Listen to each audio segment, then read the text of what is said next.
வணக்கம். இன்னைக்கு காது மூக்கு தொண்டை சார்பா ராசி பலன் பார்ப்போமா?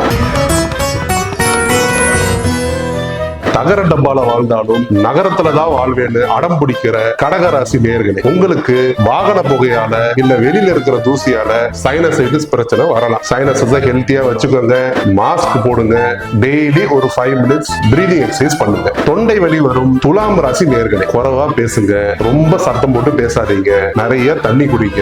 குரல் மாற்றம் ஏற்பட்டுச்சுன்னா பக்கத்துல இருக்கிற டாக்டர்கிட்ட போய் காமிச்சு எண்டோஸ்கோபி பண்ணி என்ன ப்ராப்ளம் இருக்குன்னு தெரிஞ்சுக்கங்க. சரியான நேரத்துக்கு சாப்பாடு கரெக்டா சாப்பிடுங்க. காது கேட்கும் பிரச்சனை இருக்கும் கடகராசி நண்பர்களே, உங்களுக்கு சொல்ல வேண்டியது என்னன்னா, ஹெட்போன்ஸ் கம்மியா யூஸ் பண்ணுங்க, செல்போனை டைரக்டா காதுல வச்சு பேசாதீங்க.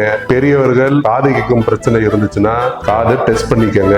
ஆடியோமெட்ரி டெஸ்ட் பண்ணிட்டு கண்ணுக்கு கண்ணாடி போடுற மாதிரி காதுக்கு ஹியரிங் எய்ட்ஸ் போட்டுக்கங்க. நல்லா காது கேட்கும். இந்த நாள் உங்களுக்கு இனிய நாளாக அமையட்டும். இஎன்டி பிரச்சனைகள் இல்லாமல் ஆகட்டும். மீண்டும் அடுத்த வீடியோவில் இதே மாதிரி சந்திக்கும் வரை உங்களிடமிருந்து விடைபெறுவது டாக்டர் தன்யன்.